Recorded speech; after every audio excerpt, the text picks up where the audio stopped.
रूस यूक्रेन के बीच युद्ध का आज 11वां दिन है और रूस के जो हमले हैं वो लगातार चल रहे हैं। किस तरह से रूस जो है वो यूक्रेन को झुकाने की कोशिश कर रहा है, यूक्रेन पर अपना कब्जा चाहता है। हालांकि उसने ये भी कहा कि हम यूक्रेन को अपने कब्जे में लेना नहीं चाहते, लेकिन ये सिर्फ एक खार्किव की तस्वीर हम दिखा रहे हैं। आज यानी कि 11वें दिन खाक मतलब कि तबाह बर्बाद कर रहा है रूस यहां पर खार्किव को।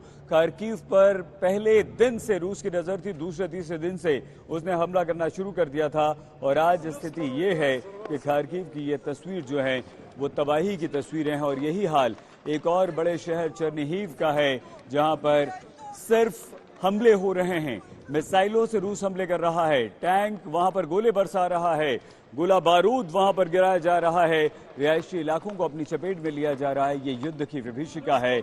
युद्ध जब होता है तो आम व्यक्ति परेशान होता है, मारा जाता है तो सिर्फ उस देश का नागरिक। लेकिन यहां रूस ने, और ये कीव की तस्वीरें, कीव यानी कि यूक्रेन की राजधानी, जहां पर जबरदस्त घेराबंदी रूस की तरफ से है, रूस की सेना की है और अपने देश को बचाने के लिए, अपनी राजधानी को बचाने के लिए। और ये मारियोपोल जहां पर कीव के बाद मारियोपोल पर रूस की सेना ने अपनी नजर गड़ाई और उसके बाद भारी तबाही। वहां भी कहीं धुआं है, कहीं बॉम्ब है, कहीं आग है, लोग परेशान हैं, शेल्टर ली हुई है, बंकर्स में हैं। लेकिन ये तबाही लगातार चल रही है। 11वां दिन है लेकिन तबाही रुकने का, थमने का नाम नहीं ले रही। रूस जो है वो दुनिया के तमाम प्रतिबंधों के बावजूद गोले बरसा रहा है, बॉम्ब बरसा रहा है। हमारी सहयोगी श्वेता सिंह कीव में इस वक्त मौजूद हैं। 11वें दिन रूस के ताबड़तोड़ हमलों के बाद कीव और दूसरे शहरों का हाल बता रही हैं सीधे यूक्रेन से, कीव से हमारी साथी श्वेता। कीव को लेकर जितना रूस की तरफ से दावे हुए थे, और 5 दिन देख लीजिए जब से हम ये कह रहे हैं कि घेराबंदी चल रही है कीव की, लेकिन उसके बाद निकलकर कुछ आ नहीं रहा है वहां से। आखिर क्यों? कल एक दिन आप देख लीजिए, रूस को सिंगल डे सबसे अधिक लॉसेस हुए हैं। हवाई जंग जो वो अपने हेलीकॉप्टर्स को लेकर आता है, अपने फाइटर प्लेन्स को लेकर आता है, उसमें सबसे ज्यादा लॉसेस उसे एक दिन के अंदर, जिसमें कि 3 जेट्स बताए जा रहे हैं, हेलीकॉप्टर्स बताए जा रहे हैं, कुल मिलाकर 8 आप इसकी संख्या समझ लीजिए। 2 Su-35, 2 Su-34, 2 Su-25, साथ में 3 हेलीकॉप्टर्स, 1 यूएवी, और ये सारी कुछ मिलाकर कुल संख्या हो जाती है 8। अब अगर रूस को एक दिन में इतने आक्रमण को झेलना पड़ रहा है, अगर इतना नुकसान झेलना पड़ रहा है, तो उसका सीधा मतलब क्या हो जाएगा?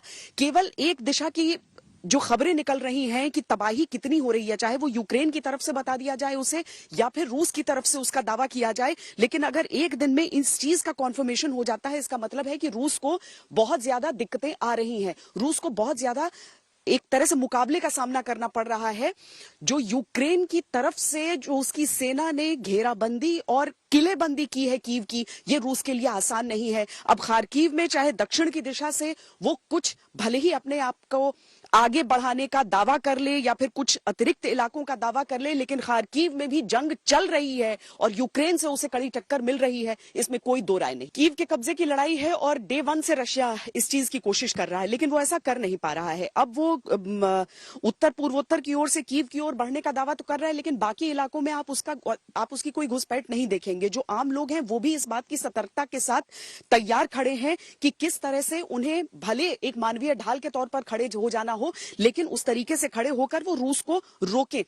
हर जगह अगर आप कीव पूरा शहर देख लें अंजना, कुछ देर में मैं वो तस्वीरें आपके सामने रखूंगी, जहां पर हर एक जगह वो अवरुद्ध लगे हुए हैं, वो बैरियर्स लगे हुए हैं, जिसकी वजह से अगर एक पूरा का पूरा कैवलकेड आगे बढ़ने की कोशिश करता है तो उसके लिए संभव नहीं होगा। अगर पूरी की पूरी सेना आगे बढ़ने की, कॉलम आगे मार्च करने की कोशिश करेगी तो ऐसा संभव उसके लिए नहीं होगा। तो इस तरह की तैयारियां यहां पर की गई हैं। शुरुआत से, पहले दिन से अर्बन वॉरफेयर की बात की जा रही थी कि अगर कीव में लड़ाई आ गई तो वो बहुत लंबी खींचेगी, लेकिन यूक्रेन जो है वो कीव तक लड़ाई को अभी आने नहीं दे रहा है। रूस भले अपनी तरफ से ये पोस्टरिंग करके कह दे कि हम नागरिकों के बारे में सोच रहे हैं और इस वजह से हम फुल फोर्स नहीं जा रहे हैं, लेकिन जब जमीन की स्थिति हम देखते हैं, जमीन के हालात हम देखते हैं, तो समझ में आता है कि रूस के लिए आगे बढ़ पाना उस तरीके से संभव ही नहीं हो पाया है। वरना रूस जैसी शक्तिशाली सेना क्यों नहीं रौंद देती वो यूक्रेन को, लेकिन उसके लिए ये हो ही नहीं पा रहा है। वो बहुत नजदीक तक तो आती है, लेकिन वहां पर अपनी घेराबंदी बनाकर बैठती है। यूक्रेन ने जिस तरह के डिफेंसेस अपने बनाए हैं, जिस तरह के हथियार उसने हासिल किए हैं, वो सारी चीजें काफी हैं। जो जिन एयरक्राफ्ट के गिरने की बात मैं कर रही हूं अंजना, ये सैम्स यानी सर्फेस टू एयर मिसाइल्स और मैनपैड्स, इनके जरिए इन विमानों को मार गिराया गया है। बहुत आसान नहीं होता है इन फाइटर जेट्स को मार गिराना, 4 फाइटर जेट्स को, 3 हेलीकॉप्टर्स को, 1 यूएवी को, ये बहुत आसान नहीं होता है, खासकर एक ऐसे इलाके में जहां पर रूस कहता है कि हम जो हवाई क्षेत्र है वहां डोमिनेट करते हैं।